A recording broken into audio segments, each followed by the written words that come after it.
পশু সহ তাদের যে আর্থিক ক্ষয়ক্ষতি হয়েছে সেই ঘটনাটি ঘটেছে নোয়াখালী কবিরহাট উপজেলার সুন্দরপুর ৬ নং ওয়ার্ড কালামিয়া মেম্বারের বাড়িতে। আমরা এখন রয়েছি ভুক্তভোগীর সামনে।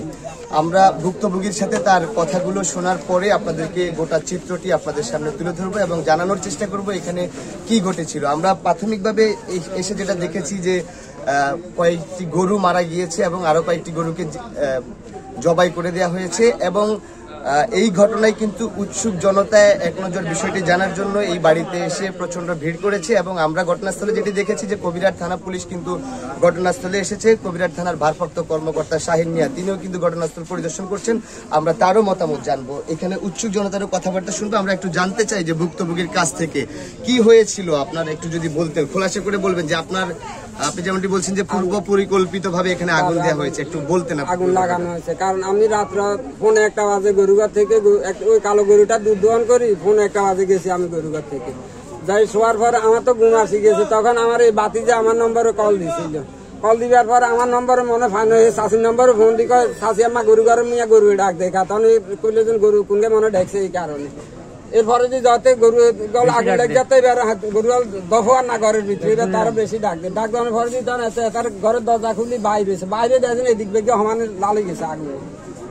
পরে দেখি এটা যাই আমার দরজা ভাই বাই দিছে, বাই দিয়ে দরজা খুলি দিয়ে কাকা গরু ঘরে তো আগুন লাগাই দিছে, আমরা গরু তজলি যারা আপনি বুঝে উঠি রয়েছে না। এখন ভাই আর হিতাই গিয়ে আর নেই ওই সময় দুই হতা তো উড়িয়া গরু ঘরে তালা খুলতাম লাগছে, সাবি হয়ে গেছে হাতে তো জাকেটা খুলছে। এখন পরে দেখিয়েছেন আর বাইরে কে বার না, ওই সময় শুধু এতে আর আমরা এই মানুষ 3 জন বাইরে বার না, কিরে ভাই দেন বার না, কারণ এতটা কথা ছিল কিরে আমরা বার হইতাম কিন্তু আগে 2 আটকাই হয়েছে।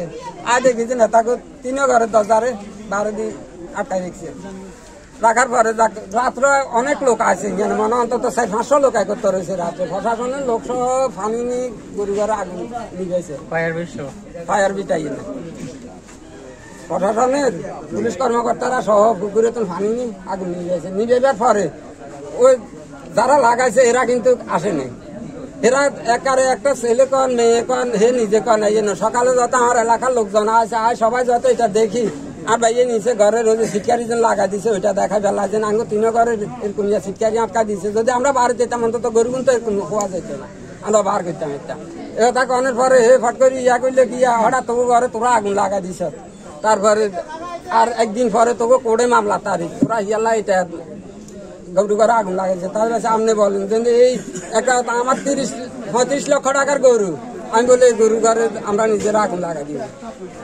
এরপরে আবার আমাদের মসজিদের ইমাম সাহেব এটা যত ভিডিও করছে, করার পরে উনি মনে ফেসবুকে ছাড়ছে, উনার ছেলে গেলে ইমাম সাহেবের আবার ফোনের মাধ্যমে ধমকি দিতেছে, হুমকি দেন উনার লগে কিন্তু পূর্ব থেকে আমাদের জায়গা জমি নিয়ে বিরোধ। গত কিছুদিন আগে কোর্টে আমাদের জন্য 2টা মামলা করছে উনি।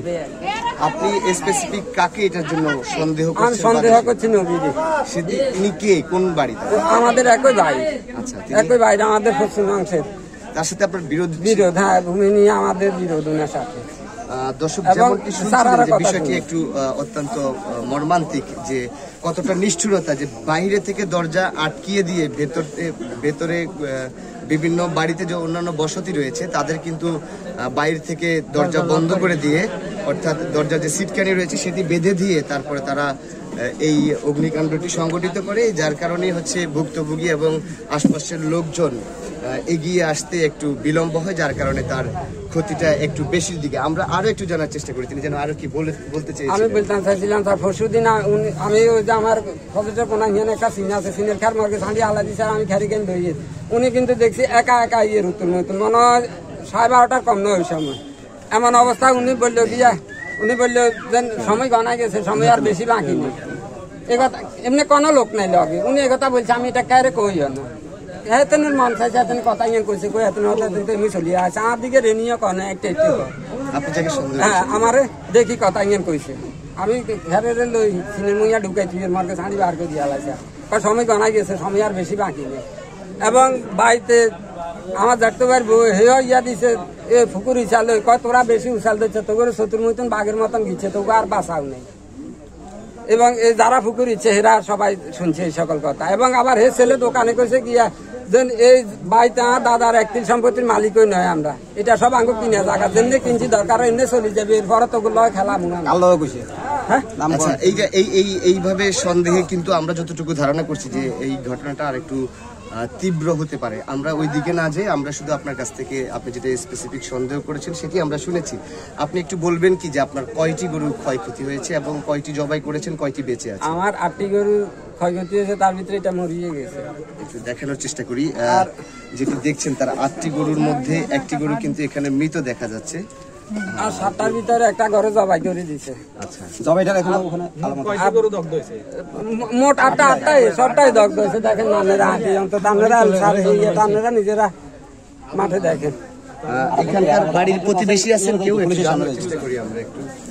হুমায়ুন আর হুমায়ুন কই? আপনার কয়টা গরু ধরেন 8টা গরু দগ্ধ হয়েছে, এর মধ্যে কয়টা জবাই করতে পারছেন? একটা জবাই করছে আর এখনো ধরেন না একটা মারা গেছে। একটা মারা গেছে। আর টোটাল কত টাকা? 3টা কথা। কয়টা গরু জবাই করছেন, কয়টা আর হচ্ছে কয়টা গরু এখনো জীবিত আছে, আর কয়টা গরু মারা গেছে? টোটাল ওভারঅল আপনার ঘর বাড়ি সহ মানে ঘর সহ কত টাকা? ধরেন 30 লক্ষ টাকার ক্ষয়ক্ষতি হয়েছে আমার। তার ভিতরে একটা গরু জবাই করে দিছে, একটা গরু মারা গেছে।